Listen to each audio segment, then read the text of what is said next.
Presentation में आपको बताऊंगा डिवाइसेस के बारे में, इंसुलिन को कैसे स्टोर करना है, नीडल साइज की क्या अहमियत है, इंजेक्शन साइट्स कहाँ पर हम कर सकते हैं, और लास्ट में एक समरी इंजेक्शन टेक्निक की। जैसे हमको एक कंडीशंस को पता है कि जब पहली बार पेशेंट्स को हम इंसुलिन प्रेस्क्राइब करते हैं, बहुत सारे पेशेंट्स ऑलमोस्ट 1/4 ये रिफ्यूज़ करते हैं insulin. This is known as psychological insulin resistance. इस वक्त इंडिया में 1.2 मिलियन इंडियंस वो इंसुलिन यूज़ करते हैं, लेकिन जो इंजेक्शन टेक्निक है ये वेरिएबल है फ्रॉम पेशेंट टू पेशेंट, और हाईली ये डिपेंडेंट करता है ऑपरेटर पर कि ऑपरेटर को किस हद तक समझ आ गया कि इंसुलिन कैसे करना है। एज क्लिनिशियंस जब हम किसी पेशेंट को इंसुलिन लिखते हैं तो ये बहुत ज़रूरी है कि हम पेशेंट को समझाए इंसुलिन कैसे करना है। खाली इंसुलिन लिखना और पेशेंट घर जाएगा, that is not good enough. तो हमको पूरी अच्छी तरीके से समझाना है, क्योंकि जो सक्सेस है इंसुलिन की वो डिपेंड करता है कि पेशेंट कैसे लेगा। वरना पेशेंट आपके हमारे पास वापस आएगा, बोलेगा कि डॉक्टर साहब आपने इंसुलिन दिया लेकिन इसने भी काम नहीं किया। तो एक वक्त था जब सिरिंजेस ऐसे थे, उनको स्ट्राइड करना पड़ता था, साफ करना पड़ता था, लेकिन फिर एक टाइम आ गया कि अब हमारे पास है डिस्पोजेबल सिरिंज। हमारे पास जो सिरिंजेस हैं अभी, जो मोस्ट हमारे पेशेंट्स हैं वो 40 यूनिट सिरिंज करते हैं यूज़। उसका एक रेड कवरिंग जैसे आपको पता है कि होगा है, और इसमें रेड मार्किंग्स है। मार्केट में 100 यूनिट सिरिंजेस भी अवेलेबल है, जिसका एक ऑरेंज कलर होता है और ब्लैक मार्किंग्स होती है। लेकिन ये बहुत ज़रूरी है कि जो आपकी वाइल है, अगर 40 यूनिट वाइल है उसके साथ 40 यूनिट सिरिंज यूज़ किया जाए, अगर 100 यूनिट वाइल है 100 यूनिट सिरिंज की जाए। ये मिसमैच नहीं होना चाहिए, और हमारे क्लिनिशियंस की भी जिम्मेदारी है कि पेशेंट क्या हम बीच बीच में उसका इंसुलिन वाइल चेक करें या पेन चेक करें और वो कौन सा सिरिंज यूज़ करता है। अब इंसुलिन को कहाँ पर स्टोर करना है? जो इंसुलिन यूज़ में है या कार्ट्रिज है, हम उसको सेफली रूम टेम्परेचर पर रख सकते हैं 1 महीने के लिए। लेकिन जो अनयूज्ड वाइल्स या सिरिंज है, पेशेंट 5-6 वाइल्स या सिरिंज खरीदता है तो उनको रेफ्रिजरेट करना है, लेकिन फ्रोजन नहीं करना है। और अगर गलती से इंसुलिन फ्रीज हो गया तो उसको डिस्कार्ड करना है। एक और गलती है जो पेशेंट्स हैं वो स्टोर करते हैं पेन्स विद नीडल्स, वो नहीं करना चाहे। उससे क्या हो जाता है कि उसे रिस्क रहता है कि एयर नीडल में चला जाए और इंसुलिन लीकेज का भी रिस्क रहता है। अब बहुत सारे पेशेंट्स ऐसे हैं कि वो बोलते हैं कि हमारे घर में रेफ्रिजरेटर नहीं है या रेफ्रिजरेटर है लेकिन इलेक्ट्रिसिटी का इशू है, तो वो कैसे स्टोर कर सकते हैं? वो वाइल को एक प्लास्टिक बैग में रख सकते हैं, ऊपर इसको एक रबर बैंड से टाई किया और एक मिट्टी के बर्तन या किसी भी वाइड माउथ बोतल में रख सकते हैं जिसमें पानी रखा। अगर पेशेंट को ट्रैवल करना होगा वो एक फ्लास्क में विद आइस, या बहुत सी सारी कंपनी जो ये इंसुलिन को मार्केट करते हैं they provide travel kits, so you can request for that. Extremes of temperature avoid करने हैं, लाइक डायरेक्ट सनलाइट किचन में या वाइल्स कार में रखें। इसमें 2 इंपॉर्टेंट इश्यूज है नीडल के लिए कि थिकनेस ऑफ स्किन या चामची इकचा मुठ and thickness of the fat. Needle इतनी लंबी होनी चाहिए कि वो स्किन को पास कर पाए, लेकिन इतनी शॉर्ट कि वो मसल में न जाए। एक वक्त था जब 16 mm नीडल्स थे अवेलेबल, बट अभी भी जो नीडल्स की लेंथ है वो ट्वाइस है as compare to skin thickness. और अभी हमारे पास है 4 mm 6 mm नीडल्स। तो जैसे जैसे टाइम होता गया जो ये कंपनीज या मैन्युफैक्चरर इसका साइज कम होता गया। तो शॉर्ट नीडल्स 4 mm जो अभी अवेलेबल है वो पेन के लिए है अवेलेबल। तो जो शॉर्ट नीडल्स होते हैं इसकी एडवांटेजेस क्या है? लेस फ्रीक्वेंट ब्लीडिंग होती है इसमें, जो ब्रूजिंग कम होती है, सेफ है और पेशेंट ये बेटर टॉलरेट करता है और इंजेक्शन लेस पेनफुल होता है इससे। सो पेशेंट की एक्सेप्टेबिलिटी बढ़ जाती है। और जो शॉर्ट नीडल होती है इससे वो जो डर होता है नीडल का और इंसुलिन का वो इससे कम हो जाता है। जब पेशेंट देखता है कि नीडल की जो साइज़ है बहुत कम है तो उससे वो डर भाग जाता है। तो इस वक्त हमारे पास है पेन के लिए 4 mm नीडल, वो शॉर्टेस्ट सिरिंज जो नीडल है पेन के लिए, और जो वाइल के लिए है that is the 6 mm needle. क्योंकि जो वाइल में जब हम सिरिंज से करते हैं it has to go through the stopper और सेप्टम। तो हम बता सकते हैं shorter the better. You can see जो ये 2 नीडल्स हैं दे आर अप्रोप्रिएट। ये नीडल है ना, इसमें जो इंजेक्शन है इट्स लॉन्ग एंड ये मसल में चला गया, वो हम नहीं चाहते हैं कि ये मसल में जाए, ये जाए स्किन के जो नीचे फैट होता है उसमें चला जाए। अब जहाँ पर हमें इंजेक्शन करना है ये ज़रूरी है कि हम उसको उस साइट को देखें, वहाँ जख्म मत है या कोई ब्लिस्टर मत है, और हमें पेशेंट्स को सिखाना है कि उस साइट को कैसे वो पल्पेट करे, हाथ से देखे, क्योंकि जो लाइपोहाइपरट्रॉफी है it may not be always visible, तो हम उसको पल्पेट करके देख सकते हैं।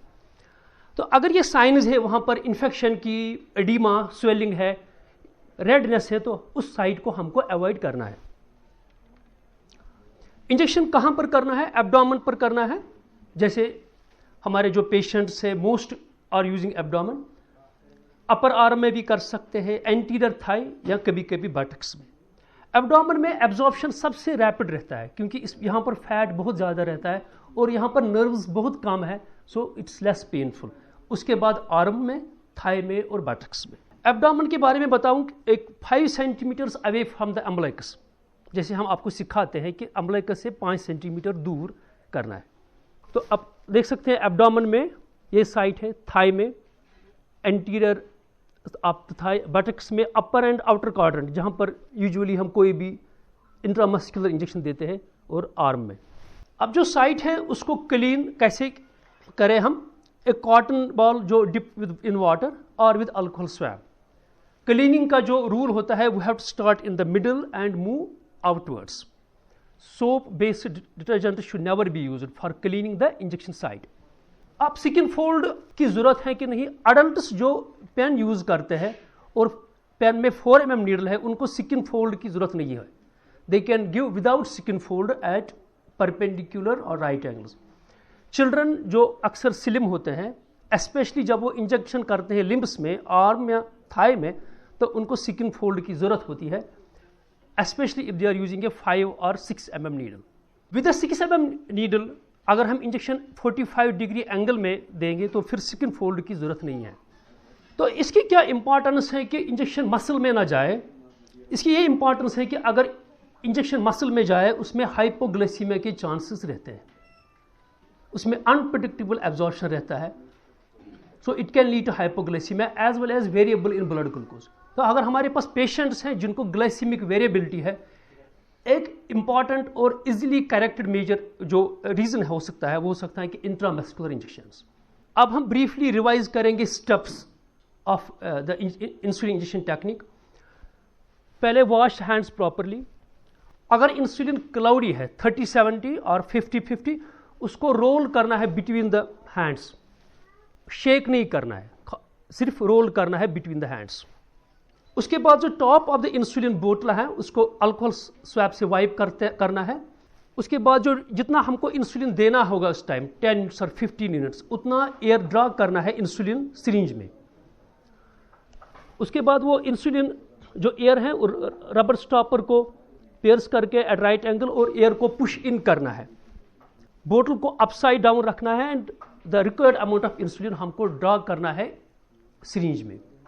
उसके बाद we have to select the injection site, clean it. We can gently pinch up the area using thumb and index finger and push the needle through skin, push the plunger slowly. और एक और important चीज़ है, जब insulin को हमने inject किया we have to wait for 10 seconds before removing the needle. ये ज़रूरी क्यों है? क्योंकि इंसुलिन इससे लीकेज हो सकता है, उसको लीकेज को प्रिवेंट करने के लिए we have to wait for 10 seconds. एक इंपॉर्टेंट चीज़ जो है इंसुलिन में वो है लाइपोहाइपरट्रॉफी। लाइपोहाइपरट्रॉफी ये क्या होती है कि जहाँ पर इंजेक्शन हमने बार बार किया वहाँ वो जो टिश्यू है वो थिक हो जाता है। इसके रीजंस क्या है? लॉन्ग टर्म इंसुलिन यूज, और अगर हमने जो इंजेक्शन साइट है उसको रोटेट नहीं किया या इंजेक्शन साइट को प्रॉपर केयर नहीं किया या रीयूज ऑफ नीडल्स। आइडियली जो एक नीडल है एक ही बार यूज करनी है, लेकिन वो पॉसिबल नहीं है, कॉस्ट इशू है उसमें।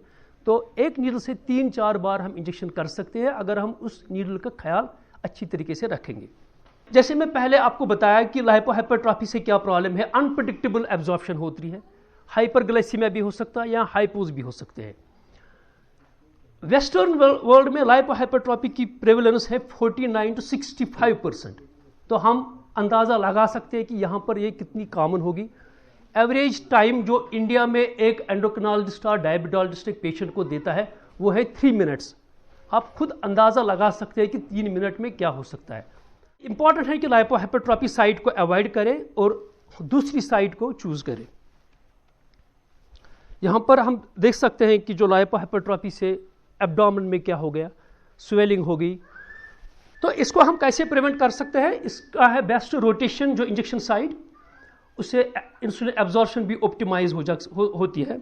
तो हम जो इंजेक्शन साइट है इसको डिवाइड कर सकते हैं क्वाड्रेंट्स में या हाफ्स में। तो हम फिर एक क्वाड्रेंट को एक वीक में यूज कर सकते हैं।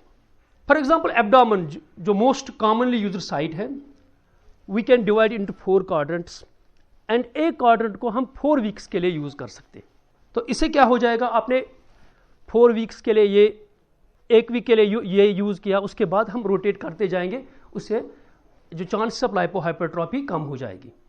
सिमिलरली हम जो पेशेंट्स थाई में करते हैं, we can divide right side into 2 parts and left side, और बटक्स में भी। ये एक फोरम है, forum for insulin injection technique, इसका शॉर्ट फॉर्म में फिट। इसमें एक्सपर्ट्स हैं इंडिया, पाकिस्तान, बांग्लादेश।